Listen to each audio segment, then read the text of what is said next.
जी sir, सभी लोग आ चुके हैं क्लास के अंदर। आज की क्लास शुरू करते हैं हम लोग, ठीक है।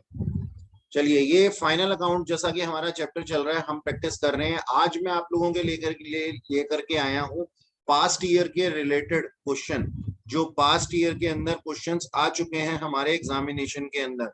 तो आप देख सकते हैं साल 1998 का मई अटेम्प्ट का क्वेश्चन है। ये काफी पुराना है, आप लोग शायद तब तक जन्म लिए होंगे या नहीं लिए होंगे, मालूम नहीं। लेकिन चलिए करते हैं इस क्वेश्चन को। देखिएगा बेटा, ध्यान से समझिएगा, ठीक है। समझना बहुत जरूरी है। हमारे को सबसे पहले क्या करनी है, एडजस्टमेंट्स देखनी है। हमारे को सबसे पहले एडजस्टमेंट्स देखनी है, ठीक। तो एडजस्टमेंट्स पढ़ लेते हैं पहले कि एडजस्टमेंट्स के अंदर क्या लिखा हुआ है। ये नहीं है हमारे पास में एडजस्टमेंट्स। क्लोजिंग स्टॉक दिया हुआ है। अब ये क्लोजिंग स्टॉक कहाँ आ जाएगा हमारे पास में, एक तो ट्रेडिंग अकाउंट की क्रेडिट साइड पे और सर एसेट साइड पे बैलेंस शीट पे। क्लोजिंग स्टॉक अगर एडिशनल इंफॉर्मेशन में दिया होता है तो उसका यही ट्रीटमेंट होता है, मैं सिखा चुका हूं। अच्छा, सेकेंड पॉइंट है हमारे पास में right of further bad debts, यानी कि बैड डेट्स हमारे को ट्रायल बैलेंस के अंदर दिए हुए होंगे। फर्दर बैड डेट्स हमें 600 माइनस करने हैं और उसके बाद मेंटेन करना है प्रोविजन फॉर बैड डेट्स, यानी कि प्रोविजन फॉर डाउटफुल डेट्स कितना, 5%। ठीक है। इससे रिलेटेड इस क्वेश्चन में और भी पॉइंट्स हैं, ठीक है। तो डेटर्स को हम एक साथ नहीं छेड़ेंगे, हमें कुछ और भी चेक करना है, आगे पढ़ेंगे, पहले हम करेंगे उसके बाद में, क्योंकि इससे रिलेटेड और भी पॉइंट्स इस क्वेश्चन के अंदर जो हैं वो दिए हुए हैं। तो सेकंड पॉइंट पे अभी कार्रवाई नहीं करनी है हमें, सेकंड पॉइंट को होल्ड पे रखना है। थर्ड पॉइंट पढ़ेंगे जी। Goods costing 1000 were sent to customer for rupees 1200 on 30 March 1998, यानी कि 31 मार्च 1998 से पहले, ऑन सेल्स और रिटर्न बेसिस। इसका मतलब क्या होता है, इसका मतलब ये होता है हमने अपने कस्टमर को सामान दे दिया और बोला सर आपको समझ में आए तो रख लेना वरना हमें लौटा देना, ठीक है। तो सेल्स और रिटर्न बेसिस पे हमने अपने कस्टमर को ये सामान दिया था, जो कि जिसको कि हमने उसे 1200 में दिया था। This was recorded as actual sales, नहीं ये नहीं होना चाहिए था। इस पूरे के ऊपर, इस पूरे पॉइंट के ऊपर हमारे को एक चैप्टर दिया हुआ है सेल्स ऑन रिटर्न बेसिस, उसके अंदर भी हम पढ़ेंगे। लेकिन यहाँ पे अभी हाल फिलहाल में हमारे को ये पॉइंट का ट्रीटमेंट समझना है कि इस सामान की कॉस्ट कितनी थी सर, 1000 थी। हमने इसे बेचा कितने में है, 1200 में बेचा है। और हमारा ये अभी तक ये नहीं लिखा हुआ कि उसके ऊपर एक्सेप्टेंस आ गई है। तो सबसे पहले तो इसको हम मानते क्या है, पहले इस चीज को समझेंगे कि इसे मानते क्या है। सर इसको हम मानते हैं कि ये हमारे स्टॉक का पार्ट है, पार्ट ऑफ स्टॉक। आप इसको ऐसा लिखिए अपने पास में, थर्ड पॉइंट से रिलेटेड। ये क्या है सर, पार्ट ऑफ स्टॉक है। लेकिन ये हमारे पास नहीं है, लेकिन ये हमारे पास नहीं है, ठीक है। हमारे पास नहीं है, किसके पास में है, कस्टमर के पास में।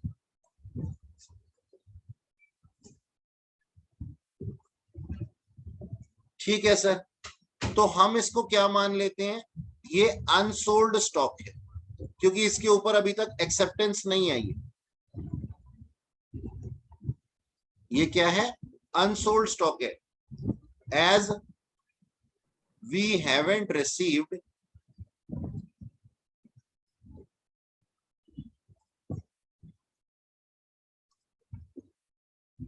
acceptance of customer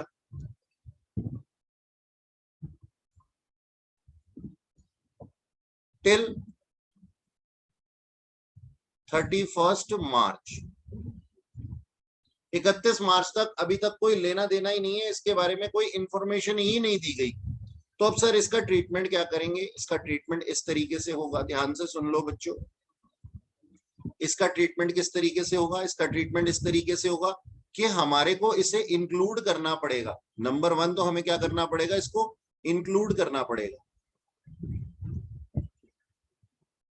इंक्लूड करना पड़ेगा इन स्टॉक। और कौन से वाला सर, क्लोजिंग स्टॉक, क्योंकि अभी बचा हुआ है ना। एट कॉस्ट प्राइस और market price which ever is lower, लेकिन यहाँ पे दिया नहीं हुआ। ठीक है जी, मार्केट प्राइस हमारा 1200 है और कॉस्ट प्राइस कितना है 1000 है, तो हम इसको कहते हैं एट कॉस्ट प्राइस। हमें इसको रिकॉर्ड करना पड़ेगा, इंक्लूड करना पड़ेगा। कितना सर 1000 रुपया। ठीक है सर, और सर इसको हमें माइनस करना पड़ेगा, डिडक्ट करना पड़ेगा फ्रॉम सेल्स, क्योंकि ये सेल्स का पार्ट नहीं है। अभी सेल्स हुई नहीं, अभी एक्सेप्टेंस नहीं हुई है। एट सेलिंग प्राइस, किस प्राइस पे? सेलिंग प्राइस पे। सेलिंग प्राइस कितना है मेरे बच्चों?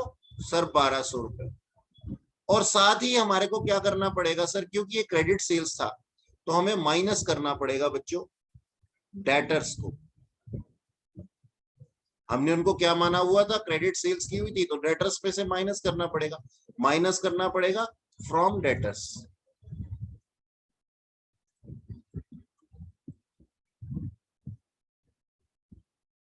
एट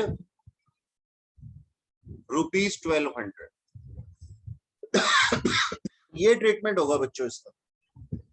फटाफट से नोट करो इसको अपने पास में कि थर्ड पॉइंट का क्या ट्रीटमेंट होगा। ठीक है, ये पीडीएफ आपके ग्रुप पे, और जो बच्चे ग्रुप पे नहीं है उनको मैंने सेंड कर दी थी। किसी के पास ना आई हो, जैसे शायद नेहा जी के पास नहीं गई होगी या फिर गौरव जी के पास नहीं गई होगी, तो वो मुझे एक व्हाट्सएप पे हाई लिख करके भेज दीजिए और मैं उनको ये पीडीएफ सेंड कर दूंगा। ठीक, तो इस तरीके से हम इसका ट्रीटमेंट करेंगे। चलिए, इसका मतलब हमारी सेल्स कम हो जाएगी, डेटर्स कम हो जाएंगे और क्लोजिंग स्टॉक बढ़ जाएगा कितना? 1000 रुपए से। चलिए आगे चलते हैं। नेक्स्ट क्या लिखा हुआ है? 240 रुपए paid as rent of the office were debited to landlord account and were included in the list of debtors. क्यों भाई, आपने ऐसा क्यों किया? आपने डेटर्स की लिस्ट के अंदर इसको इंक्लूड कर दिया। आपने डेटर्स के ग्रुप, डेटर्स के अंदर इस रेंट को इंक्लूड कर दिया गलती से। भाई गलती किसी से भी हो सकती है। तो सर इसको क्या करेंगे? इसको एक तो हम लेंगे सर, रेंट के अंदर इंक्लूड कर देंगे, ऐड कर देंगे इन रेंट। और रेंट कहा जाता है सर P&L अकाउंट की डेबिट साइड पे। अच्छा, और क्या होगा इसके साथ में? हम इसको माइनस कर देंगे डेटर्स में से, डेटर्स को और रिड्यूस कर देंगे। अब आप देख सकते हैं यहाँ पे कि मैंने जो प्रोविजन फॉर डाउटफुल डेट्स को होल्ड पे रखा था, वो क्यों रखा था? क्योंकि डेटर्स में से पहले माइनस होना है, ये थर्ड वाला पॉइंट, फिर डेटर्स में से माइनस होना है फोर्थ वाला पॉइंट, तब जाकर के हम सेकेंड एडजस्टमेंट के ऊपर काम कर सकते हैं। तो अब हमने थर्ड और फोर्थ पॉइंट के अंदर ये जांच लिया है कि हमारे डेटर्स जो हैं दो अमाउंट से रिड्यूस हो जाएंगे। तो जो दो अमाउंट से रिड्यूस हो जाएंगे उसके बाद में हम क्या करेंगे? प्रोविजन बनाएंगे। ठीक है, उसके बाद में हम प्रोविजन बनाएंगे। तो देखिए यहाँ पे किस तरीके से प्रोविजन बनेगा। एक प्लेन पेपर ले लेते हैं जी। हमारे पास में डेटर्स दिए हुए हैं क्वेश्चन के अंदर, हम यहां बनाएंगे computation of provision for doubtful dates या फिर प्रोविजन फॉर डेटर्स, कुछ भी कह सकते हैं इसको। ठीक, तो हमारे पास में डेटर्स दिए हुए हैं इन क्वेश्चन। मेरे पास में बुक है, मैं उसमें देख सकता हूं। आप लोगों के पास नहीं होगी, पीडीएफ फॉर्म में है अभी ये, तो आप उसमें देख सकते हैं। ठीक है, हमारे पास में डेटर्स दिए हुए हैं क्वेश्चन के अंदर। हमारे डेटर्स दिए हुए हैं 7000 रुपए जी, ₹7000 के। अच्छा जी, अब इसके अंदर से मैं माइनस कर देता हूं। क्या माइनस कर दूं? एक तो मैं माइनस कर दूंगा sir goods sold on approval basis, goods sold on approval basis.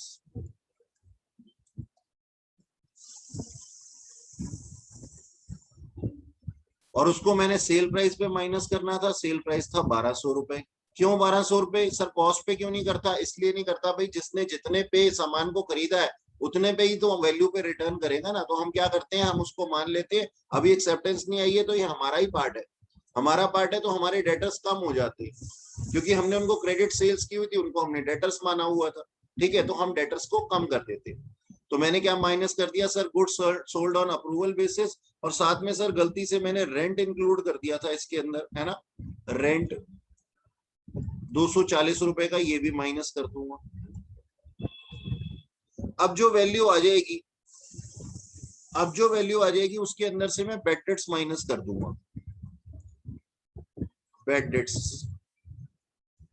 In adjustment, क्यों माइनस किया मैंने ये सर मैंने इस वजह से माइनस किया क्योंकि अब मैं प्रोविजन बनाने जा रहा हूँ, प्रोविजन बनाने जा रहा हूँ तो सर बैड डेट्स को थोड़ी ना मैं कंसीडर करूंगा प्रोविजन के लिए, क्योंकि वो तो डूब ही चुके हैं पैसे। तो यहाँ पे कितना अमाउंट आ गया जरा बताइएगा मेरे को एक बारी, और माइनस करके बैड डेट्स क्या अमाउंट आ गया, इसको भी इसके साथ ही इंक्लूड कर देते हैं ऊपर ही सर तीनों को। 5560 आएगा।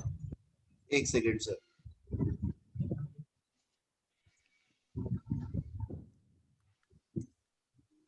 जी जनाब बताइए, ये कितने हैं बैड डेट? 600 है ना, ये भी माइनस कर दीजिए। और अब कितना अमाउंट आएगा सर 4960। Sir 4960 rupees. 4960 बताया मेरे को किसी बच्चे हाँ ने। जी सर, यही तो है। ठीक है, अच्छा अब इसके ऊपर हमें बनाना है sir provision for doubtful dates. बना दो sir provision for doubtful dates. कितना बनाना था? 5% बनाना था ना। तो 4960 का 5% कितना आता है बता दो सर 248। 248। और ये हमारे पास में डेटर्स आ जाएंगे जो हम अपनी बैलेंस शीट में लिख सकते हैं। Debtors in balance sheet, net amount कितना आ गया ये भी माइनस करके।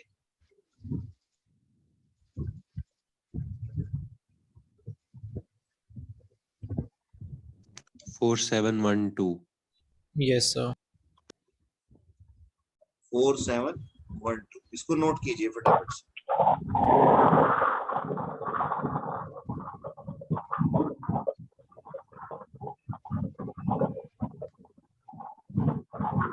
ठीक है, अच्छा अब देखो बेटा, अपना माइक ऑफ कर लो, प्रवीण अपना माइक ऑफ कर लो बेटा। हाँ, अब देखो बच्चों, हमारे पास है ना एक प्रोविजन ट्रायल बैलेंस में भी गिवन है, तो हम करते हैं सर ओल्ड प्रोविजन वो कितने का था जो ट्रायल बैलेंस में गिवन था? वो ओल्ड प्रोविजन था हमारे पास 1000 रुपए। अच्छा, हमारा न्यू प्रोविजन कितने का आया है? सर हमारा जो न्यू प्रोविजन आया है वो आया है 248 का।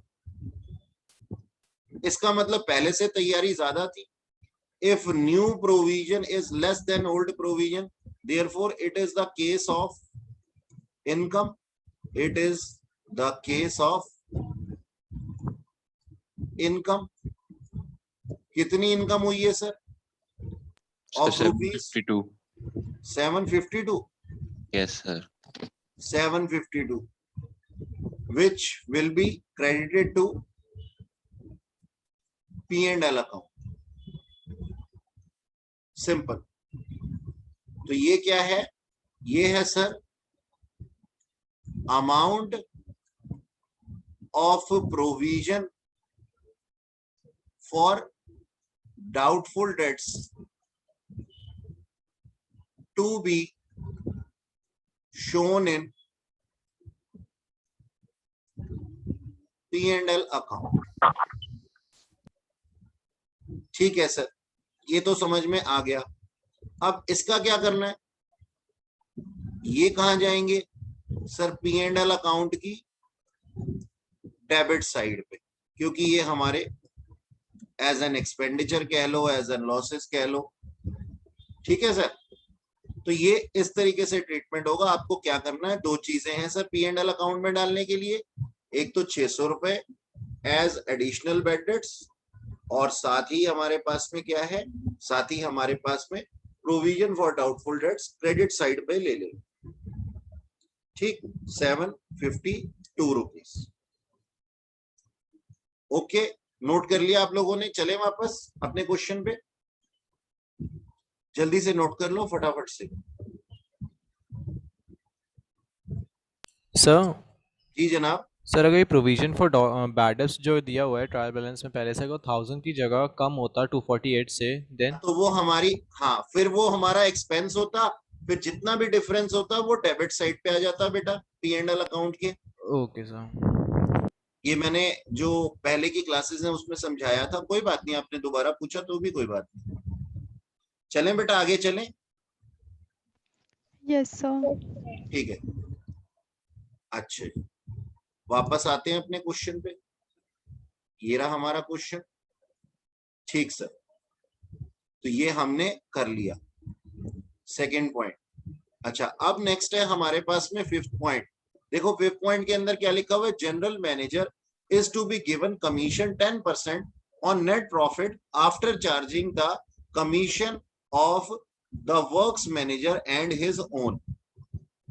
क्या कहना चाह रहा है ये सर? ये कहना चाह रहा है कि जनरल मैनेजर है हमारे पास जिसको कि कमीशन मिलेगा 10% ऑन नेट प्रॉफिट, लेकिन ये नेट प्रॉफिट कौन से होने चाहिए? ये नेट प्रॉफिट होने चाहिए वो वाले जो कि उसकी कमीशन और वर्क्स मैनेजर की कमीशन, उसकी कमीशन और वर्क्स मैनेजर की कमीशन के बाद आए, वो वाले नेट प्रॉफिट्स होने चाहिए। ठीक है सर, ओके, निकाल देंगे अभी। और सिक्स पॉइंट क्या कहता है? सिक्स पॉइंट कहता है works manager is given commission at 12% of net profit before charging commission of general manager and his own. अब फिफ्थ पॉइंट के अंदर लिखा हुआ था कि सर जनरल मैनेजर और वर्क्स मैनेजर की कमीशन से पहले, कमीशन के बाद जो प्रॉफिट आएंगे उसका 10% हमारे को देना है।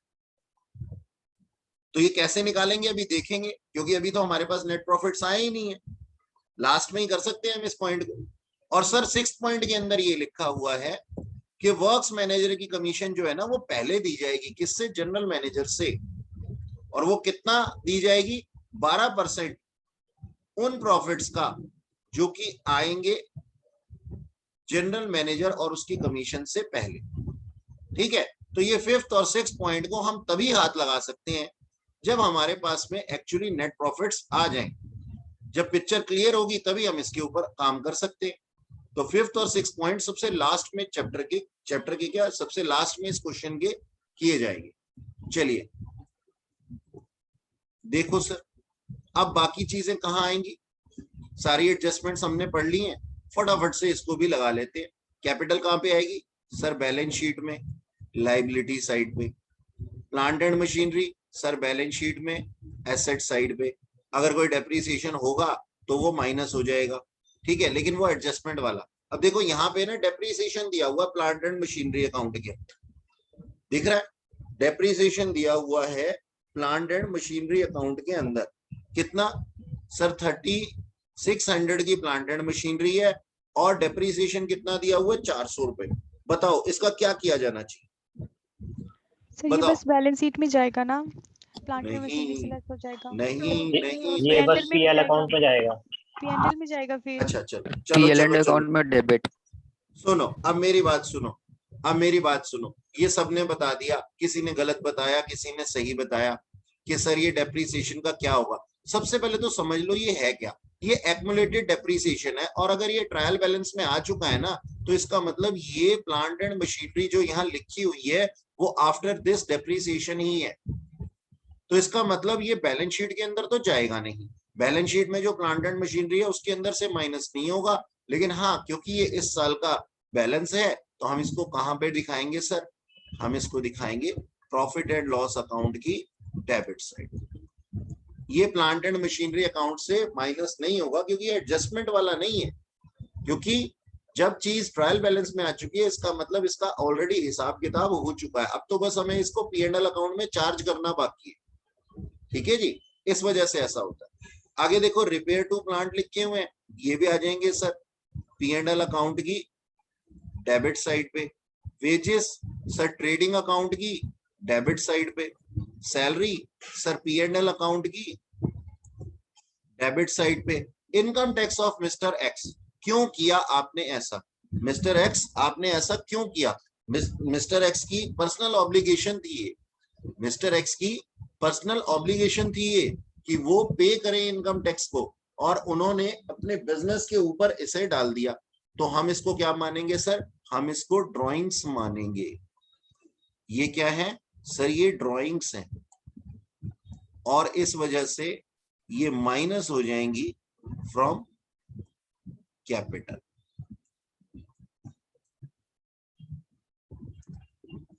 अच्छा जी, कैश इन हैंड और कैश एट बैंक और लैंड एंड बिल्डिंग, ये दोनों ही कहां आ जाएंगे सर? बैलेंस शीट में एसेट साइड पे। डेप्रिसिएशन ऑन बिल्डिंग ये भी दिया हुआ है, ये सिर्फ P&L अकाउंट की डेबिट साइड पे आए। परचेजेस और परचेज रिटर्न दोनों आपस में एडजस्ट होने के बाद आफ्टर एडजस्टमेंट ये आ जाएगा ट्रेडिंग अकाउंट की डेबिट साइड। ठीक है, यानी कि 25,000 में से 300 को हमें क्या कर देना है? माइनस कर देना है। अच्छा सर ठीक है, आगे लिखा हुआ है सेल्स, और सेल्स रिटर्न कहीं दिख नहीं रही है भी दूर दूर तक, तो हम इसको डायरेक्ट इनकम है ट्रेडिंग अकाउंट की क्रेडिट साइड पे ले लेंगे। Bank overdraft sir balance sheet में लाइबिलिटी साइड पे। एक्रूड इनकम, एक्रूड इनकम क्या है सर? बोलो सर बोलो, बताओ इसका क्या ट्रीटमेंट करेंगे? एक्रूड इनकम सबसे पहले तो हमारा एसेट होती है, मानते हो इस चीज को? Yes sir. सर बैलेंस तो शीट क्या में ये जाएगी। क्या ये हमारे पास में आनी चाहिए एसेट साइड पे? Yes sir. ठीक है, और दूसरा अक्रूड इनकम, क्योंकि इनकम है तो क्या ये P&L अकाउंट की क्रेडिट साइड पे जाना चाहिए? Yes sir. सुनो बच्चों, अब मेरी बात ध्यान से सुन लो। बट ट्रायल बैलेंस में तो एक ही जगह आएगा ना। हाँ जबरदस्त मेरे बच्चों मेरी बात तो सुन बिल लो, टैक्स करते हैं। अब सुनो मैं बोल रहा हूं, अब आप लोग सुनो। एक्रूड इनकम यहाँ पे ट्रायल बैलेंस के अंदर इन्होंने कंसीडर कर लिया, इसका मतलब क्या हुआ? इसका मतलब ये हुआ ये ऑलरेडी इसे कंसीडर कर चुके थे, अब तो इसकी पोस्टिंग बाकी है, और इसकी पोस्टिंग हम यहाँ पे as an asset balance sheet में एसेट की तरह करेंगे केवल, क्योंकि ये हमारे ट्रायल बैलेंस में आ चुका है। ये क्या आ चुका है सर? हमारे ट्रायल बैलेंस में ऑलरेडी आ चुका है। ठीक है, और एक्रूड इनकम, एक्रूड इनकम क्या होती है सर? एक्रूड इनकम मतलब रिसीव तो क्या नाम है, ड्यू तो हो गई लेकिन रिसीव नहीं किया हमने, तो हम इसको अपनी इनकम का पार्ट मान चुके हैं इस साल। ठीक है जी, तो ये सिर्फ अब एसेट का पार्ट मानी जाएगी, बैलेंस शीट में एसेट साइड पे आएगी। ठीक सर, आगे लिखा हुआ सैलरी आउटस्टैंडिंग। अब बताओ इसके साथ भी क्या होना है? अब जैसे मैंने ऊपर वाले का बताया वैसे ही मेरे को इसका भी बताओ। सैलरी आउटस्टैंडिंग तो सिर्फ लायबिलिटी साइड, इसको हम लाइबिलिटी साइड पे लिख देंगे। ठीक है, और कहां पे नहीं डालेंगे? हम P&L अकाउंट की डेबिट साइड पे नहीं डालेंगे, तो यहाँ पे ये बैलेंस शीट में लाइबिलिटी साइड। पता है क्यों? इस वजह से क्योंकि देखो यहाँ जो सैलरी लिखी हुई है ना, यहाँ पे सैलरी लिखी हुई है 2100, और 2100 के अंदर आउटस्टैंडिंग की एडजस्टमेंट ऑलरेडी हो चुकी है, तो 400 रुपए जो आउटस्टैंडिंग है वो ऐड हो चुके हैं। इस वजह से हम क्या करेंगे, मतलब ऊपर जो सैलरी दी हुई है वो आफ्टर एडजस्टमेंट ही दी हुई है। ठीक है, इस वजह से हम ऐसा करते हैं। अच्छा, नेक्स्ट लिखा हुआ है बिल्स रिसीवेबल। ये क्या है सर? हमारे एसेट्स हैं, बैलेंस शीट में एसेट साइड पे आ जाएगा। प्रोविजन फॉर डाउटफुल डेट्स, इसका हमने कर लिया सर, वर्किंग नोट बना लिया। Bills payable sir balance sheet में लाइबिलिटी साइड पे आएगा। बैड डेट्स सर ये सिर्फ P&L अकाउंट की डेबिट साइड पे आएगा, क्योंकि ये ऑलरेडी डेटर्स में से एडजस्टेड थे, तो डेटर्स में से माइनस मत कर देना। ठीक है, अच्छा, discount on purchases, discount on purchases बताइए सर। P&L के credit side. P&L credit side. Discount on purchases P&L account के Credit side. Credit side. कुछ बच्चे पता है क्या करते हैं, कुछ बच्चे इसको परचेजेस में से माइनस कर देते हैं, कुछ बच्चे इसको परचेजेस में से माइनस कर देते हैं। बच्चों परचेजेस में से माइनस क्यों नहीं करना, P&L की क्रेडिट साइड पे क्यों लेना है? क्योंकि ये हमारी एक इनकम है, लेकिन इनडायरेक्ट इनकम है, इनडायरेक्ट इनकम है, या फिर आप ये कह सकते हो कि नॉट फ्रॉम बिजनेस प्रोडक्ट हमारी ये इनकम। ठीक, डेटर्स, डेटर्स दिए हुए सर हमारे पास में बैलेंस शीट में, एसेट साइड पे आ जाएंगे। क्रेडिटर्स सर बैलेंस शीट में लाइबिलिटी साइड पे आ जाएगी, और ओपनिंग स्टॉक ट्रेडिंग अकाउंट की डेबिट साइड पे आ जाएगी। बस इसके बाद ये क्वेश्चन खत्म हो जाता है। ठीक है, तो हम लोग क्या करेंगे, इस क्वेश्चन को सॉल्व करना है हम लोगों को, है ना, हमें इस क्वेश्चन को सॉल्व करना है। हाँ जी बच्चों, जो हमने टिक्स लगाए उसके ऊपर हमारे पास में क्या ट्रेडिंग प्रॉफिट्स आए। ट्रेडिंग प्रॉफिट कितने के आए सर? 18,100 रुपए के। उसको हम अपने प्रॉफिट एंड लॉस अकाउंट में ट्रांसफर करते हैं, फिर सारी इनकम्स लिखते हैं और एक्सपेंसेस लिखते हैं। बस कहां तक हमने लिखा? हमने लिखा रिपेयर्स, हमने लिखा salary, rent, bad debts, depreciation, बस यही सब लिखा। अगर हम क्या करते हैं, अगर हम अपनी इनकम्स में से ये सारे एक्सपेंसेस माइनस कर देते हैं,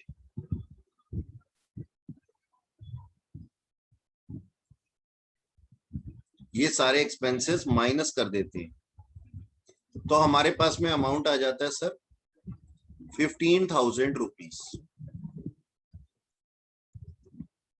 अब क्वेश्चन में बताया गया है, क्वेश्चन में बताया गया है कि पहले वर्क मैनेजर को कमीशन मिलेगी, तो हम वर्क मैनेजर को कमीशन दे देंगे 15,000 रुपए का 12%।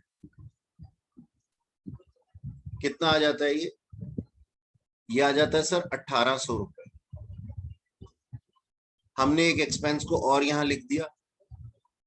ये 1,500 कैसे आए थे? Credit side minus debit side of P&L account before commissions. ठीक है जी, तो ये वर्कमैन कमीशन आ गया 1,800 रुपए, वर्क मैनेजर कमीशन 1,800 रुपए, ये भी हमारा एक तरीके का एक्सपेंस हो गया।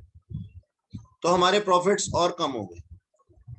अब 15,000 के पुराने प्रॉफिट्स में से 1,800 रुपए और लेस हो गए।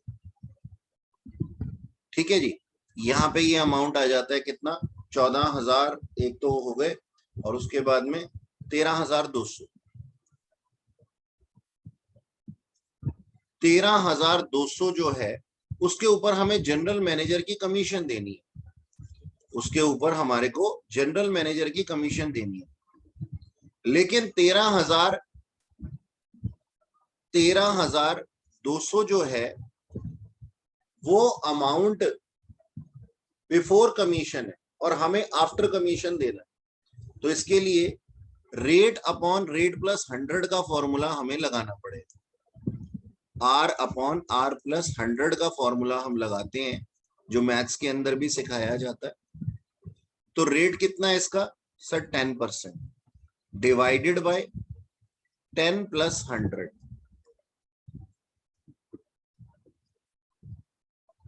इससे हमारे पास में वैल्यू आ जाती है कितनी, कितने अमाउंट आ जाते हैं यहाँ पे? 10/110 अगर हम कर देंगे तो 1200।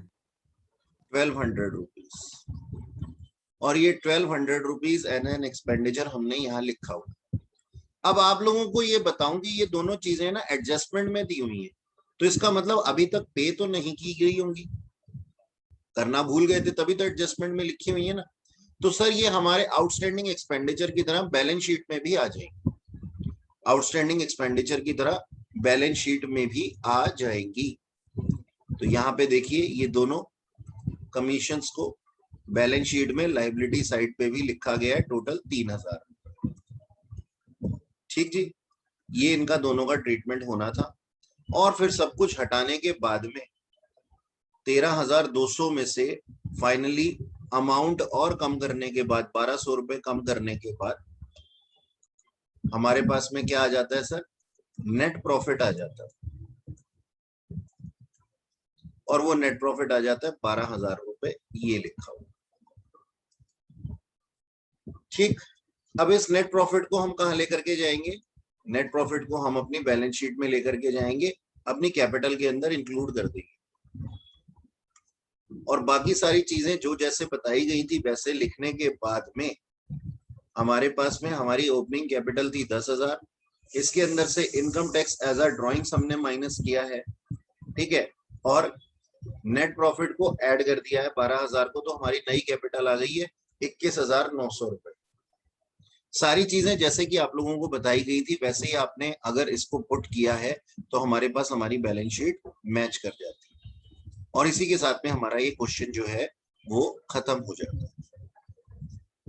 यहाँ पे अगर आप वर्किंग नोट देखेंगे तो ये यहाँ पे गलती से 10/10 लिखा हुआ है, जबकि यहाँ पे 10/110 होना चाहिए। ठीक, नेक्स्ट क्वेश्चन बेटा देखिएगा।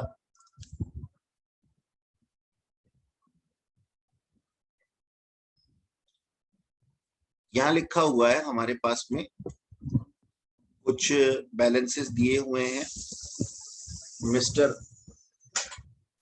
इनके ऋषभ के, ठीक है जी।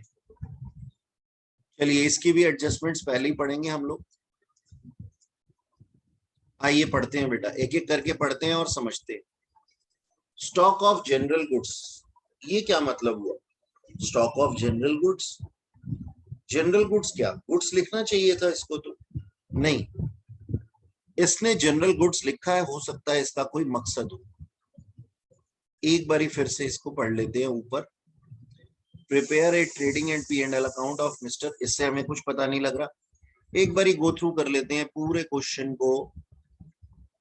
इस तरीके से हमने देखा और देखा और देखा, तो हमारे पास में ये स्टॉक आ गया सामने, stock of general goods opening stock दिया हुआ है, और स्टॉक ऑफ टेक्सटाइल गुड्स, इसका मतलब इन भाई साहब के पास में दो तरह की गुड्स हैं, एक तो जनरल गुड्स है और एक टेक्सटाइल गुड्स है।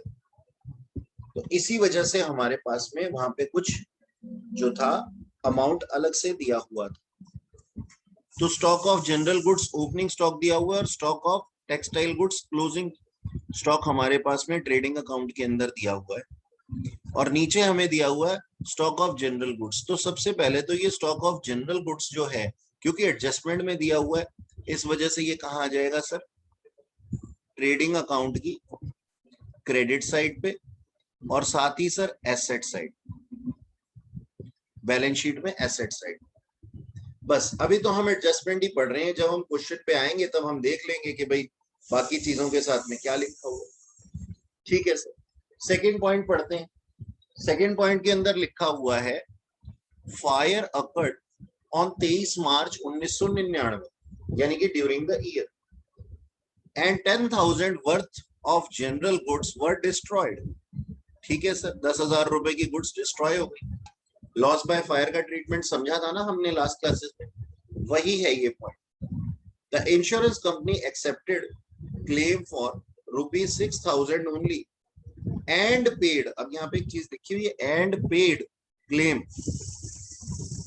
And paid claim of money on 10 अप्रैल 1999, यानी कि नेक्स्ट ईयर पे किया सर इन्होंने, नेक्स्ट ईयर पे किया, इसका मतलब 31 मार्च को ये क्या था, आउटस्टैंडिंग था क्लियर।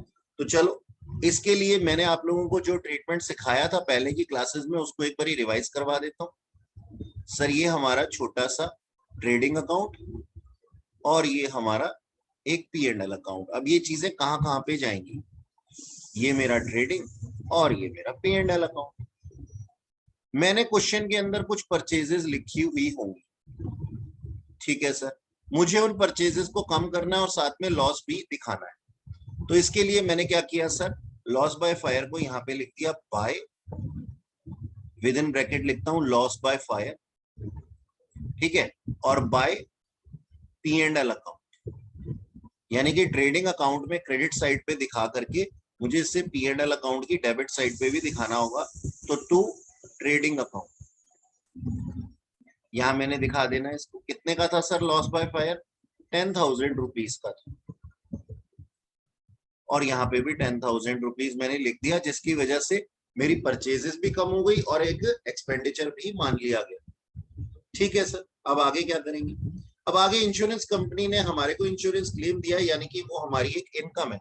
तो मैं यहाँ लिख देता हूं sir by insurance company credit side पे, लेकिन इनकम है सिर्फ 6,000 रुपए की। अब गलती से कहीं 4,000 रुपए का ट्रीटमेंट मत करने निकल पड़ना। इसका मतलब क्या हुआ कि सर 10,000 रुपए हमारे डूबे थे, जिसमें से कि 6,000 रुपए रिकवर हो गए हैं। ऑटोमेटिकली ये 4,000 रुपए की एंट्री अपने आप बन जाती है। चलिए ठीक है सर, ऐसा हमने कर दिया।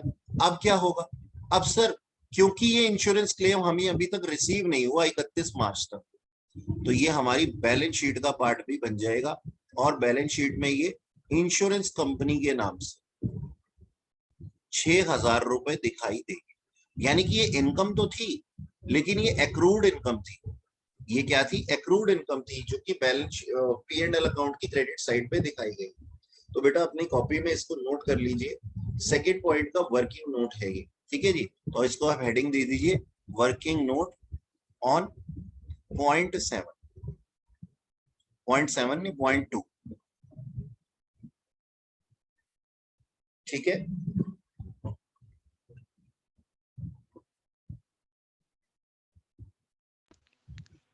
जल्दी से नोट कीजिए एक्सक्यूज मी सर, बच्चे। सर भी इसी P&L में बस 4,000 एंट्री करेंगे। आपकी आवाज क्लियर नहीं थी मुझे। सर मैं कह रही थी P&L में अभी हम इसे बस 4,000 से डेबिट करेंगे। नहीं बेटा, P&L अकाउंट के अंदर 4,000 का कुछ नहीं करना।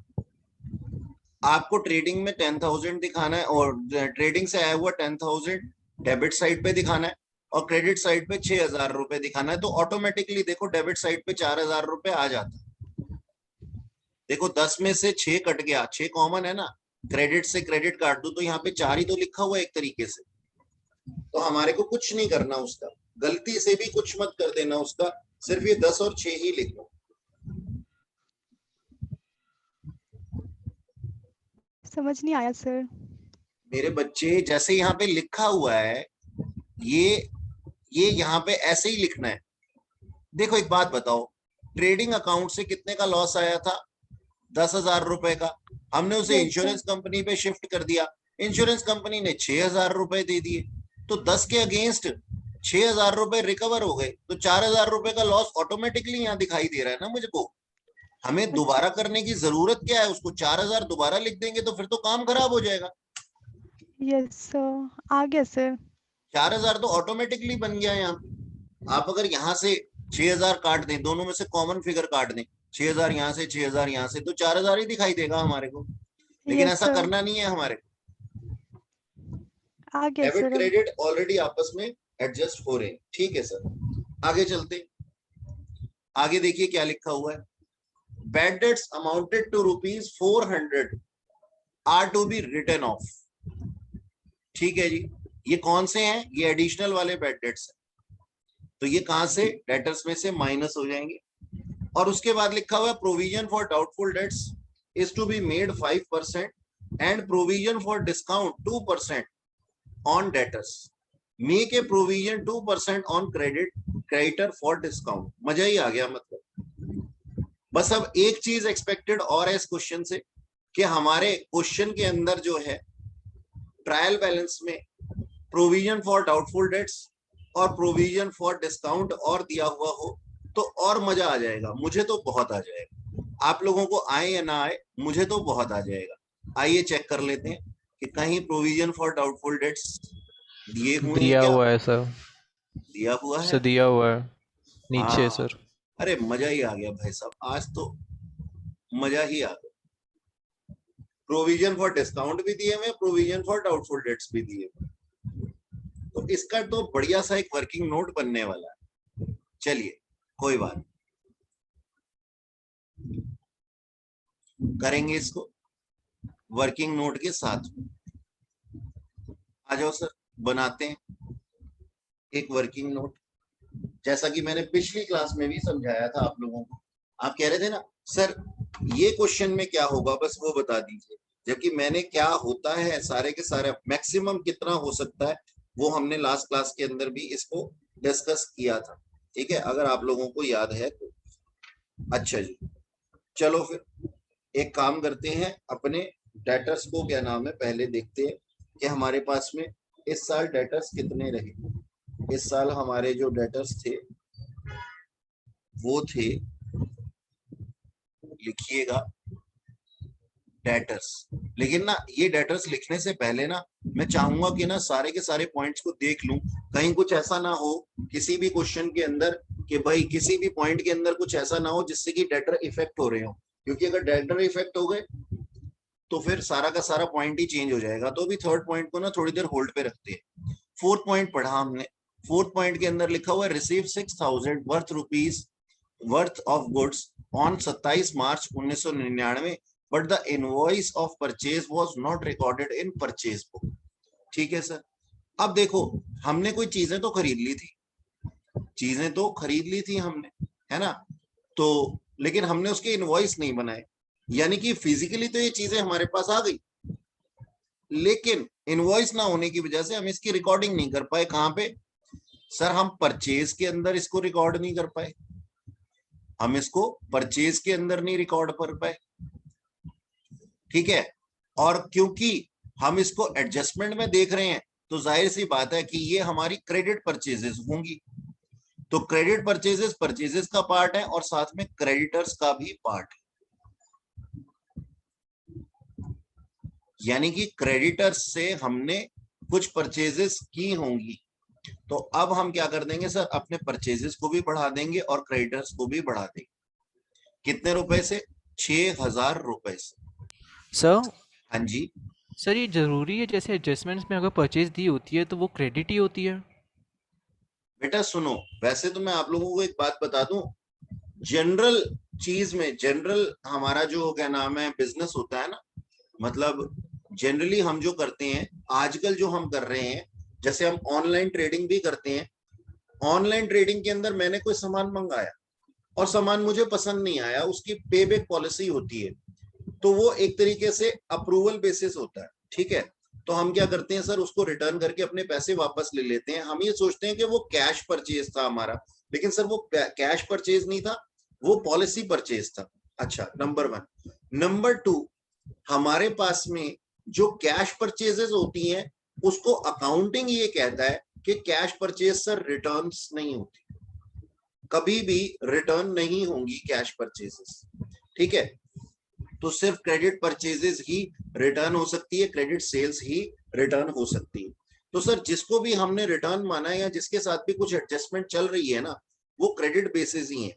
अच्छा, अब आपका सवाल, आपने मुझसे ये पूछा कि सर क्या यहाँ पे जो अमाउंट दिया हुआ है एडजस्टमेंट के अंदर, जो भी पॉइंट दिया हुआ है वो हमेशा क्रेडिट का ही पार्ट होगा, कैश का पार्ट नहीं हो सकता क्या? तो बेटा मैं आप लोगों को फिर से बता दूं जो मैंने बात अभी बोली है कि सर किसी भी चीज के साथ में, चाहे वो सेल्स हो चाहे परचेज हो, अगर कोई एडजस्टमेंट हो रही है तो बाय डिफॉल्ट हम क्या मानते हैं इसको? बाय डिफॉल्ट हम इसको क्रेडिट का ही पार्ट मानते हैं, क्रेडिट का ही पार्ट मानते हैं। क्योंकि सर हमारे पास में अकाउंटिंग के अंदर एक रूल काम कर रहा है जो आपको हर दुकानों पे दिखाई देता है, बिका हुआ माल वापस नहीं होगा। ठीक है, बिका हुआ माल वापस नहीं होगा। तो अगर कोई चीज बिक गई यानी कि उसके अगेंस्ट कैश भी आ गया, कंसीडरेशन आ गई, तो हम उसको वापस नहीं लेंगे, ऐसा आप मान करके चलिए। ठीक है, तो कोई भी चीज अगर आपके पास में एडजस्टमेंट सेल या परचेज से रिलेटेड दी हुई है तो हम उसको क्रेडिट के साथ ही मानते हैं। ठीक है, मेरी बात समझ में आई बेटा आपको? Yes sir. अच्छा, चलो वापस आते हैं अपने क्वेश्चन पे। तो सर एक तरफ से तो हमारे क्रेडिटर बढ़ जाएंगे और एक तरफ से हमारे परचेजेस बढ़ जाएंगे। आगे देखते हैं सर क्या लिखा हुआ है। Rishabh took away goods worth ₹2000 for personal use but no record was made there of. अब सर इससे क्या होगा, एक तो हमारे पास में हमारी परचेजेस जो होंगी, मैंने सिखाया था ना ये आपको कि डिस्काउंट सॉरी सैंपल पे दे दूं या फिर एम्प्लॉयज को दे दूं या फिर पर्सनल यूज के लिए ले आऊं, तो इससे क्या हो जाती है, हमारी परचेजेस कम हो जाती है। तो एक तरफ तो ये हमारी परचेजेस कम हो जाएंगी, ठीक है, 2000 रुपए से। और सर क्या हो जाएगा हमारे पास में, मतलब माइनस कर देंगे अपनी परचेजेस में से, और दूसरा हमारे पास में ड्रॉइंग्स इंक्रीज हो जाएंगी, यानी कि हमारी कैपिटल जो है वो डिक्रीज हो जाएगी। ये ड्रॉइंग्स इन काइंड है बेटा, ये क्या है, ड्रॉइंग्स इन काइंड। अच्छा जी, आगे चलते हैं। Charge depreciation 2% on land and building, 20% on plant and machinery and 5% on furniture. सबसे पहले तो वो इनको ये बताए कि लैंड एंड बिल्डिंग के ऊपर नहीं लगता, सिर्फ बिल्डिंग के ऊपर लगता है, तो आप बिल्डिंग ही लिख देते, लेकिन कोई बात नहीं, चलो इन्होंने लिखा है तो ठीक है, लैंड एंड बिल्डिंग के ऊपर डेप्रिसिएशन लगा देंगे। ये डेप्रिसिएशन कहाँ से कहाँ पे आ जाएंगे सर, P&L अकाउंट की डेबिट साइड पे आ जाएंगे, और सर माइनस हो जाएंगे from respective value in balance sheet. ठीक है जी। अच्छा, इंश्योरेंस प्रीपेड, इंश्योरेंस प्रीपेड कितना था हमारे पास, इंश्योरेंस प्रीपेड था सर 200 रुपए। ओके सर, बढ़िया है, ये तो हमने पहले से ही पेमेंट कर दी है। तो हम क्या करेंगे सर, इंश्योरेंस में से माइनस कर देंगे, क्योंकि ये नेक्स्ट ईयर के लिए है ना, इस साल के खर्चे ही हम केवल लिखते हैं, तो माइनस कर देंगे हम इंश्योरेंस में से, और सर हम कहां पे लिख देंगे इसको, बैलेंस शीट में एसेट साइड पे। बिल्कुल सही। तो इसका मतलब हमारे जो थर्ड पॉइंट के अंदर हमारे को बैड डेट्स का पॉइंट करना है, उसके अंदर डेटर्स में कोई चेंज नहीं आया है। ठीक है, ओके, ये जो पॉइंट्स लिखे हुए हैं ना, इसको आप अपनी कॉपी में लिख लीजिए, पॉइंट नंबर 1 2 3 करके, और फिर मैं आगे स्टार्ट करता हूँ। ठीक, चलिए, ये वैसे काफी टाइम मिल चुका है इसके लिए आप लोगों को लिखने के लिए। चलिए, डेटर्स हमारे पास में दिए हुए हैं, डेटर्स हमारे बैलेंस शीट में, जो डेटर्स जो हमारे trading account sorry trial balance के अंदर दिए हुए हैं, वो कितने दिए हुए हैं जरा ढूंढ करके बताओ मुझे, जल्दी जल्दी जल्दी।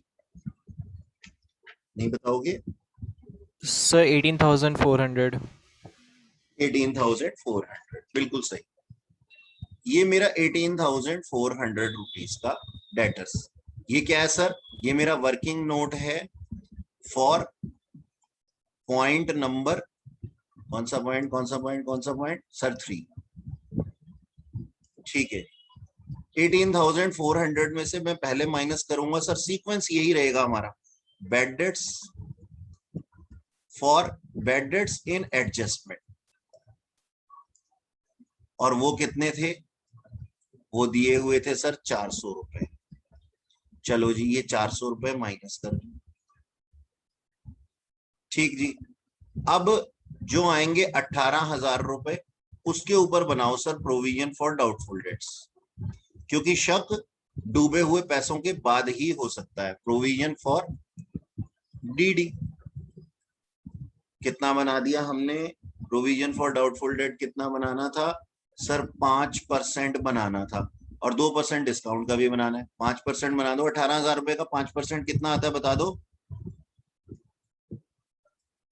900। 900। लो सर, ये 900 मैंने बना दिया, ये भी माइनस कर दो। अब डेटर्स आफ्टर प्रोविजन आ जाएंगे,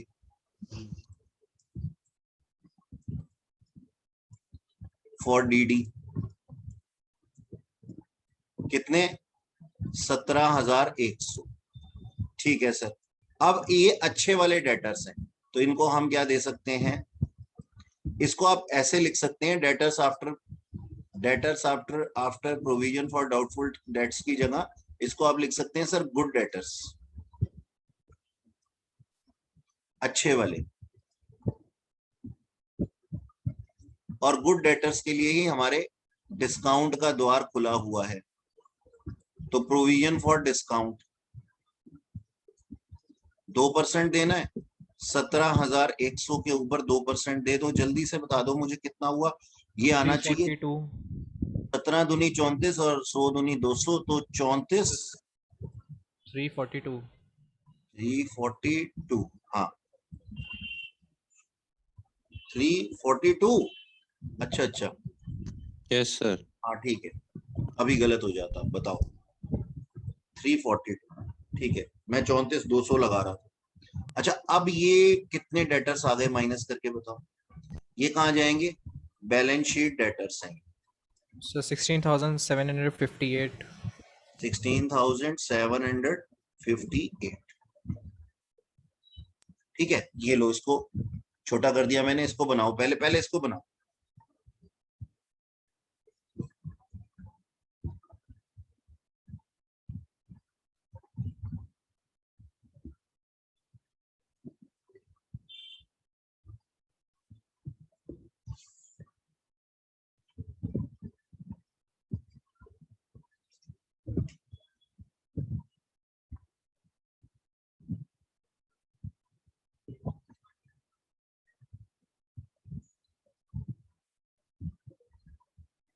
हो गया, चलो अब देखो क्या करेंगे हम। हमारे सर ये बैड डेट्स तो कहाँ चले जाएंगे सर, P&L अकाउंट की डेबिट साइड पे। इसके बारे में तो हमें ज्यादा कुछ सोचने की जरूरत ही नहीं। अब है sir provision for doubtful dates, ठीक है। तो प्रोविजन फॉर डाउटफुल डेट्स हमारे ओल्ड प्रोविजन कितने के हैं, ओल्ड प्रोविजन देखेंगे बाद में, पहले न्यू प्रोविजन लिख लेते हैं, कितने हैं, 900 रुपए के न्यू प्रोविजन, 900 रुपए के। और ओल्ड प्रोविजन ऊपर देख करके चलते हैं, बताते हैं, ये रे प्रोविजन फॉर डाउटफुल डेट्स 1000 और डिस्काउंट का 380, याद रखना, मुझे भी बता देना, ठीक है, 1000। अब देखो पहले से तैयारी हमारी बढ़िया है, और न्यू प्रोविजन हमारे पास में कितने हैं, 900 रुपए के हैं, है ना। तो हमारे पास क्या हो जाएगा, हमारे पास में हम इसको एडजस्ट कर देंगे, हम इसको क्या कर देंगे सर, एडजस्ट कर देंगे आपस में। तो हम क्या बोलेंगे, therefore it is case of income, और कहां पे 100 रुपए आ जाएंगे सर, P&L अकाउंट की क्रेडिट साइड, ठीक है। अच्छा, ये तो हुआ किसका, provision for doubtful dates.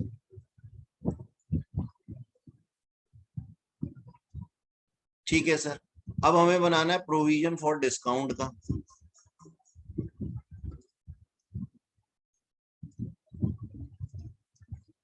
Discount to debtors, क्योंकि डिस्काउंट तो क्रेडिटर्स पे भी दिया हुआ है ना क्वेश्चन के अंदर। तो वो कितना है हमारा, न्यू प्रोविजन है 342, और सर हमारा ओल्ड प्रोविजन कितने का था, क्वेश्चन में क्या दिया हुआ है, 380। 380, चलो जी 380, यानी कि यहाँ पे भी पुरानी तैयारी पहले बहुत अच्छी थी, तो यहाँ पे भी हमारी इनकम है, it is case of income. कितने रुपए, मेरे ख्याल से 42 रुपए। ये भी कहा जाएगा, P&L अकाउंट की क्रेडिट साइड, ठीक है जी, ये ट्रीटमेंट होगा हमारा। और अगर हमारे पास में दिए हुए होंगे क्वेश्चन के अंदर कोई भी पुराने बैड डेट्स, तो उसको हम कहाँ लिख देंगे, P&L अकाउंट की डेबिट साइड पे अलग से लिख देंगे सेपरेटली, ताकि सर हमारे ट्रीटमेंट है ना अलग अलग ना हो हर क्वेश्चन में। सर 38 आएगा सर, 38 आएगा। 38 आएगा, 42 नहीं है। अच्छा 38 आएगा, अच्छा मैंने 4 रुपए Yes, एक्स्ट्रा sir. लिख दी, ओ माय गॉड सर, आप ही हमारे क्वेश्चन गलत कराएंगे तो सही कौन करेगा सर? हम खुद तो गलती करेंगे ही करेंगे, आप हमारे साथ गलती करेंगे नहीं? गलती से हो गई।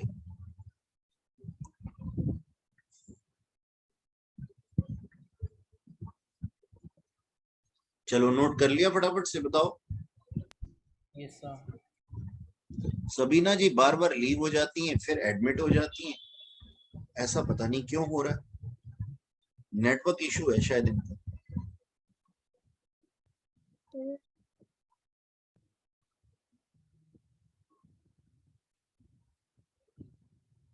अच्छा जी, इसके बाद में क्या दिया हुआ था हमारे पास? इसी पॉइंट के अंदर कुछ दिया हुआ था ना, कि हमें प्रोविजन फॉर क्रेडिटर भी बनाना था, प्रोविजन फॉर डिस्काउंट। क्रेडिटर हमें 2% का डिस्काउंट देते हैं, ये हमारी P&L अकाउंट की क्रेडिट साइड पे आ जाएगा। ठीक है, तो जो भी हमारे क्रेडिटर्स होंगे, सारे क्रेडिटर्स इंक्लूड करने के बाद में, कौन से क्रेडिटर्स थे वो? 6,000 रुपए, 6,000 नहीं, ऊपर कुछ क्रेडिटर थे ना अभी हमारे। हाँ, ये पर्सनल यूज, ये वाले नहीं, पर्सनल यूज नहीं। अभी हमने, हाँ, ये चौथे पॉइंट के अंदर हमारे कुछ क्रेडिटर्स इंक्रीज हुए थे 6,000 रुपए। तो प्रोविजन फॉर डिस्काउंट का भी देख लेते हैं। चलो, ये मैं आपके ऊपर छोड़ता नहीं हूँ कि कितना होगा प्रोविजन फॉर डिस्काउंट। अब मेरे पास स्पेस तो है नहीं, कहीं गंदा गंदा करना नहीं है, यही कर देते हैं। आपने तो केवल नोट ही करना। Provision for discount on creditors, या फ्रॉम क्रेडिटर्स, ऑन नहीं, फ्रॉम। तो सर देखो, क्रेडिटर्स थे इन ट्रायल बैलेंस, जो भी होंगे उसमें हम ऐड कर देंगे क्रेडिटर्स फॉर अनरिकॉर्डेड परचेजेस, जो कि थे 6,000 रुपए। अच्छा, ये ट्रायल बैलेंस वाले क्रेडिटर कितने हैं जरा देख करके बताओ, मैं ही देख लेता हूँ। 12,000 का मुझे तो नहीं दिख रहे, से ध्यान से देखिए। ध्यान से देखूं? अच्छा, मेरा ही डायलॉग, मुझे ही ध्यान से देखो, वो वही लिखा है, फिर ध्यान से देखिए। हाँ, लिखा है 12,000। चलो बढ़िया है, 12,000। ये रहा सर 12,000। ये कानपुर से बोल रहे थे ना भाई साहब, कानपुर वाले यस सर। वही थे ना ये? हाँ, मैंने आवाज पहचान लिया आपकी। अच्छा, तो ये 18,000 रुपए के क्रेडिटर्स थे। पता है आवाज पहचानने के पीछे कारण क्या है?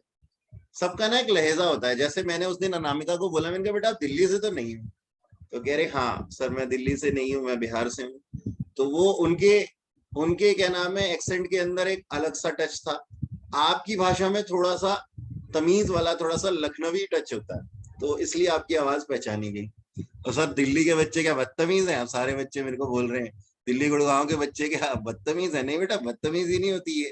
एक उर्दू एक लैंग्वेज होती है जो कि कानपुर और यूपी के अंदर देखी जाती है, तो काफी अच्छा सुनने में, काफी अच्छा महसूस होता है। बस ये है, और कुछ नहीं है। अच्छा देखो जी, तो ये हमारे क्रेडिटर्स आ गए सर। प्रोविजन फॉर डिस्काउंट हमने बनाने हैं इसके ऊपर। प्रोविजन फॉर डिस्काउंट 2% था ना आई गेस, 18,000 का 2%, 360 आ जाएगा। Yes sir. ये P&L अकाउंट की क्रेडिट साइड, ठीक है जी, 360। ये हमारी एडजस्टमेंट तो सर हो गई पूरी, ठीक है, लिख लिया था ना ये? सर हाँ जी बेटा। सर ये 360 लेस करके क्रेडिटर्स बैलेंस शीट में लिखेंगे क्या? हाँ जी, हाँ जी, अच्छा मैं लिखना भूल गया। हाँ जी, हाँ जी, बिल्कुल। 360 क्या क्या क्या क्या क्या क्या तो बोला ये अभी? 18,000 में से 360 लेस करेंगे ना? नेट क्रेडिटर्स आएंगे ना हमारे पास में। हाँ जी। नेट क्रेडिटर्स कितने आ जाएंगे आप चेक कर लीजिए। 17,640। 17,640। 17,640, हाँ, 17,640। ये बैलेंस शीट में लाइबिलिटी साइड पे आ गए। ठीक है सर। अच्छा चलो, एडजस्टमेंट तो हो गई पूरी। अब मेन क्वेश्चन पे आते हैं। कैपिटल सर लाइबिलिटी साइड पे, ड्राइंग्स माइनस हो जाएंगी कैपिटल में से, liability side in balance sheet. Land and building याद रखिएगा, आफ्टर डेप्रीसिएशन जो दिया हुआ है ना, वो आ जाएगा सर बैलेंस शीट में एसेट साइड पे। और सर डेप्रीसिएशन कहां चला जाएगा? P&L अकाउंट की डेबिट साइड पे। सिमिलरली हमारे साथ में प्लांट एंड मशीनरी के साथ भी होगा, और अगर फर्नीचर के साथ भी कोई डेप्रीसिएशन दिया हुआ तो उसके साथ भी यही होने वाला है। फर्नीचर के साथ में कुछ डेप्रीसिएशन दिया हुआ था क्या? यस दिया सर, हुआ है, 5%। 5% दिया हुआ है, फर्नीचर के ऊपर भी दिया हुआ है। ठीक सर। सेल्स आ जाएगी सर ट्रेडिंग अकाउंट की क्रेडिट साइड पे। रिटर्न आउटवर्ड, अब बच्चे ना बड़ी बार कंफ्यूज रहते हैं इसमें कि सर ये रिटर्न इनवर्ड और रिटर्न आउटवर्ड को हम कैसे देखें? सर तो बहुत परचेज सिंपल रिटर्न, तरीका। परचेज रिटर्न है सर ये। हाँ मुझे मालूम है, मुझे भी मालूम है, लेकिन जो बच्चे कंफ्यूज हो जाते हैं उनके लिए सोचने का तरीका इस तरीके से है। रिटर्न आउटवर्ड यानी कि ये बाहर की तरफ रिटर्न हुई है। अच्छा, रिटर्न अगर आउटवर्ड हुई है तो ये रिटर्न उसी की बाहर गई होगी ना जो कि अंदर आया होगा। तो अंदर आया हुआ क्या होता है सर? परचेजेस होती हैं। तो हम इसको ऐसे याद रख सकते हैं कि ये परचेज रिटर्न है, ये तो ठीक है, लेकिन हम ऑर्गेनाइजेशन के अंदर क्या लेकर के आए थे? परचेजेस को लेकर के आए थे। और अगर बाहर भेज रहे हैं आप किसी चीज को, आउटवर्ड भेज रहे हैं, तो वो परचेज रिटर्न ही होगा। भाई पता है क्या है, कुछ चीजें है ना मेरे को क्लास 11th के अंदर दिक्कत देती थी, और आप भी छोटे छोटे बच्चे हैं, तो मैं इस तरीके से सोचता था, तो मैं सोचता हूँ कि शायद ये आप लोगों के लिए भी हेल्पफुल हो। तो ये रिटर्न में से माइनस हो जाएगी, माइनस रिटर्न में से माइनस नहीं, परचेजेस में से माइनस हो जाएगी, माइनस हो जाएगी सर परचेजेस में से। ठीक, रिटर्न आउटवर्ड। और डेटर्स हैं हमारे पास में, ये बैलेंस शीट में एसेट साइड पे, और शायद इसके लिए हमने कोई वर्किंग नोट भी बनाया था, वो वर्किंग नोट हम देख लेंगे, मतलब जो नीचे हमने अभी थोड़ी देर पहले प्रोविजन का बनाया था। और सर यहाँ पे लिखा हुआ है loan from Gajanan on 1/7/1998 6% per annum, date भी दी हुई है। तो सर इसका इंटरेस्ट हमें निकालना पड़ेगा और फिर चेक करना पड़ेगा कि क्या हमारा इंटरेस्ट नीचे दिया हुआ है। तो एक बार इसके इंटरेस्ट की कंप्यूटेशन कर लेते हैं। 30,000 रुपए के ऊपर 6% 9 months। और 9 months, बिल्कुल सही सर, क्योंकि 1/7 को लिया गया है ना, तो कितना आ जाएगा ये?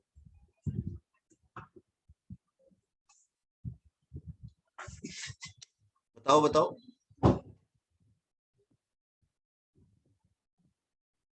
सो 1350। 1350। 1350। अब 1350 रुपए ये कहाँ आ जाएगा? P&L अकाउंट की डेबिट साइड पे। अब चेक कर लेते हैं एक बारी कि सर कितना अमाउंट दिया हुआ है इंटरेस्ट के नाम पे। यहाँ पे कहीं नहीं दिया हुआ interest on loan to Gajanan, यानी कि हमने एक पैसा भी उसको नहीं दिया। तो इसका मतलब ये पूरा का पूरा फुल अमाउंट क्या है सर? देयरफॉर एज, ऐसा लिख लेंगे, as nothing is given in trial balance for interest, therefore full amount is outstanding and hence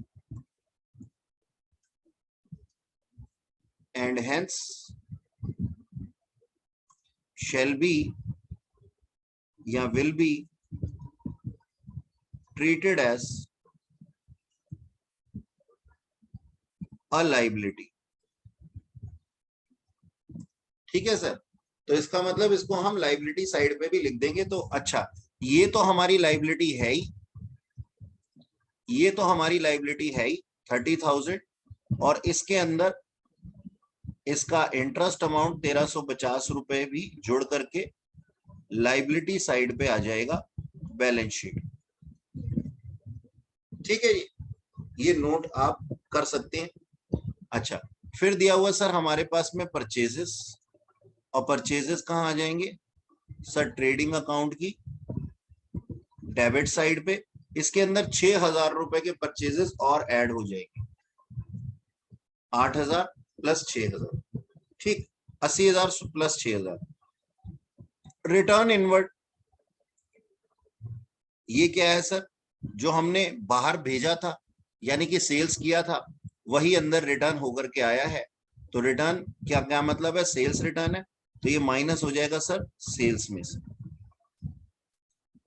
ठीक है। अच्छा कैरेज, कैरेज के साथ में कुछ ना दिया हो ना इनवर्ड आउटवर्ड, तो हम इसको क्या मानते हैं सर इनवर्ड। तो कैरेज इनवर्ड कहां आ जाएगा सर, ट्रेडिंग अकाउंट की डेबिट साइड पे आ जाएगा। सेंट्री एक्सपेंसेस P&L अकाउंट की डेबिट साइड पे आ जाएंगे। Printing and stationery P&L account की डेबिट साइड पे आ जाएगा। इंश्योरेंस एक्सपेंसेस P&L अकाउंट की डेबिट साइड पे आ जाएगा। और इन दोनों के लिए हमने वर्किंग नोट बनाया था, हम उसे कंसीडर करेंगे। बैड डेट्स P&L अकाउंट की डेबिट साइड पे। अब यहां लिखा हुआ profit of textile department, oh my God, profit of textile department दिया हुआ है। इसका मतलब हमारे को क्या है, हमारे को ये बताया हुआ है कि सर ये तो हमारे नेट प्रॉफिट्स हैं टेक्सटाइल डिपार्टमेंट के, टेक्सटाइल डिपार्टमेंट के नेट प्रॉफिट्स हैं। मतलब हमें जो अकाउंट मेंटेन करने हैं वो किसके लिए अकाउंट मेंटेन करने हैं, जनरल डिपार्टमेंट के लिए करने, जनरल डिपार्टमेंट के लिए करने। तो इसको मैं कहां ले जाऊंगा सर, डायरेक्टली अपनी कैपिटल के अंदर ऐड कर दूंगा, क्योंकि प्रॉफिट ही कंप्यूट करके दे दिए। तो इसका मतलब हमारे को टेक्सटाइल डिपार्टमेंट के लिए कोई भी अकाउंट बनाने की जरूरत नहीं है, क्योंकि अकाउंट हम क्यों बनाते हैं, ट्रेडिंग एंड P&L अकाउंट, ताकि हम प्रॉफिट जान सके। हम प्रॉफिट ही दिए हुए हैं हमारे को क्वेश्चन के अंदर, तो बस ठीक है, इसको सीधा कैपिटल के अंदर ले जाएंगे। गुड्स ऑफ जनरल गुड्स हैं यहाँ पे 1/4/1998 की, ये हमारी ओपनिंग है ट्रेडिंग अकाउंट की, डेबिट साइड पे आ जाएगा। सैलरी एंड वेजेस, अगर वेजेस एंड सैलरी लिखा होता तो कहां आ जाता सर, ट्रेडिंग अकाउंट में। सैलरी एंड वेजेस लिखे हुए हैं तो P&L अकाउंट की डेबिट साइड पे आ जाएंगे, क्योंकि डोमिनेटिंग नेचर चेक करते हैं हम अपना, और यहाँ पे डोमिनेटिंग नेचर सैलरी का है। क्रेडिटर्स के अंदर सर ऐड कर देंगे, कुछ 6,000 रुपए थे शायद अनरिकॉर्डेड क्रेडिटर्स के नाम पे, और यहाँ पे माइनस कर देंगे प्रोविजन फॉर डिस्काउंट, और फिर जो भी अमाउंट आ जाएगा ना, अरे इसके लिए तो हमने वर्किंग नोट बनाया ही था, ठीक है। फिर जो भी अमाउंट आ जाएगा ना वो कहाँ आ जाएगा सर, लाइबिलिटी साइड पे आ जाएगा, बैलेंस शीट, ठीक। ट्रेड एक्सपेंस दिए हुए, ट्रेड एक्सपेंस बताओ कहाँ आएंगे, ट्रेडिंग अकाउंट में P&L अकाउंट में, ट्रेडिंग अकाउंट। अच्छा क्यों आएंगे वैसे ट्रेडिंग अकाउंट में, क्योंकि सर ट्रेड से रिलेटेड है, ट्रेड से ट्रेडिंग लॉस में आएंगे। सुन लो जी ध्यान से। अब इसको मैं यहां से पहले तो हटा देता हूं, ठीक, ये आप लोगों ने बना लिया होगा।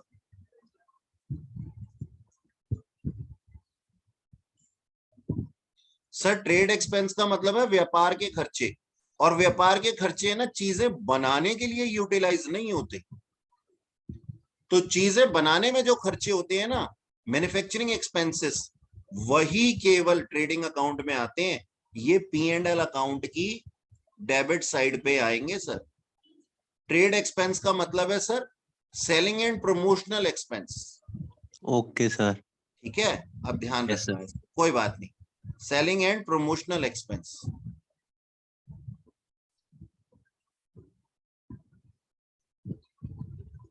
अच्छा जी, स्टॉक ऑफ टेक्सटाइल गुड्स, ये हमारे पास अब टेक्सटाइल डिपार्टमेंट के तो हमारे को ऑलरेडी बना करके दिए हुए थे ना, तो अब हमारे को अकाउंट बनाने की जरूरत तो है ही नहीं, तो ये सिर्फ कहाँ आ जाएंगे। और वैसे भी ये हमारे ट्रेड ट्रायल बैलेंस के अंदर दिया हुआ है, तो सिर्फ एसेट साइड पे आ जाएगा ये बैलेंस शीट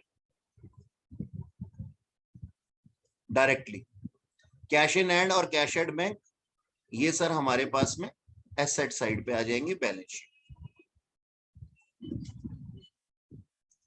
ठीक जी, इस तरीके से ये क्वेश्चन भी वर्चुअली हमारा पूरा होता है, लेकिन मैं दोबारा से बता दूं, आपको फिजिकली कॉपी में करना जरूरी है सर, वर्चुअली नहीं करना है। यहां तो मैंने केवल समझाया आपको बातों को, ठीक है। ये सारे पॉइंट हमने डिस्कस किए। अच्छा, अब ये हमारा ट्रेडिंग अकाउंट और P&L अकाउंट, ठीक सर, जैसे जैसे बताया गया था वैसे वैसे हमने किया। हमारे ग्रॉस प्रॉफिट कितने आ गए? 61,000। और ये किसके हैं बोलो तो? सर ये जनरल गुड्स के हैं या टेक्सटाइल के हैं? सर जनरल गुड्स के हैं, ठीक है जी। और फिर ये ग्रॉस प्रॉफिट यहाँ पहुंच गए, और इसके अंदर से बहुत सारे एक्सपेंसेस और बहुत सारी इनकम जो थी वो एडजस्ट हुई। अब देखो यहाँ पे है ना, अलग से किया हुआ इन लोगों ने पता अलग से किया हुआ, क्या लिखा हुआ? Profit from textile department. वहां स्कैनर के अंदर इस तरीके से दिया हुआ। आप ऐसा मत करना, मैंने आपको क्या बताया, इसको डायरेक्टली कैपिटल के अंदर ले जाना। क्योंकि सोचो सर, अगर हम जनरल डिपार्टमेंट के प्रॉफिट्स के अंदर टेक्सटाइल डिपार्टमेंट के प्रॉफिट इंक्लूड ही कर रहे, तो फिर हमें दोनों का सेपरेट डेटा देने की जरूरत क्या थी? तो आप इसको ना यहाँ पे मत लिखना मेरे बच्चों। सर हमारा आंसर डिफरेंट आएगा, कोई बात नहीं, आपकी बैलेंस शीट मैच होगी। इसको कहां लेके जाएंगे? डायरेक्टली इसको कहां लेकर के जाएंगे? डायरेक्टली कैपिटल के अंदर लेके जाएंगे। क्योंकि ये देखो इफेक्ट क्यों सेम आ रहा है, क्योंकि ये प्रॉफिट का पार्ट बन गया, ठीक है जी। और वो प्रॉफिट का पार्ट बन गया किसका? इसके जनरल बिजनेस का। तो प्रॉफिट का पार्ट बन गया 10,000। अब यहां से भी ये प्रॉफिट हमारे बढ़ जाएंगे, और प्रॉफिट बढ़ जाएंगे तो सर ये कहाँ? कैपिटल में ही जाएंगे। तो हम तो इसको ना डायरेक्टली कैपिटल में ले जाने की बात करते हैं, ठीक है। तो आप इसको डायरेक्टली कैपिटल में लेकर के जाइए, और हमारे नेट प्रॉफिट्स जो हैं वो 38,098 आ जाते हैं, जो कि बैलेंस शीट के अंदर जाते हैं। और बैलेंस शीट उसी तरीके से बनानी है जैसे मैंने आपको बताई थी। थोड़ा सा प्रिंट यहाँ पे थोड़ा खराब दिखाई दे रहा है, लेकिन आपके पास जो PDF है उसके अंदर ये सिस्टमेटिकली अच्छा ही दिखाई देगा। यहाँ पे दिया हुआ है हमारे पास में 90,000 माइनस 1800। ये तो सब जनरल कैलकुलेशन है, आप खुद भी कर सकते हैं, ठीक है जी। ये हमारी बैलेंस शीट है जिसके अंदर की हमारे नेट प्रॉफिट, ये इन्होंने सिर्फ एक ही इंक्लूड किए, हम दोनों इंक्लूड करेंगे, टेक्सटाइल और जनरल दोनों। ओके सर, इस तरीके से ये क्वेश्चन जो है वो पूरा हो जाता है।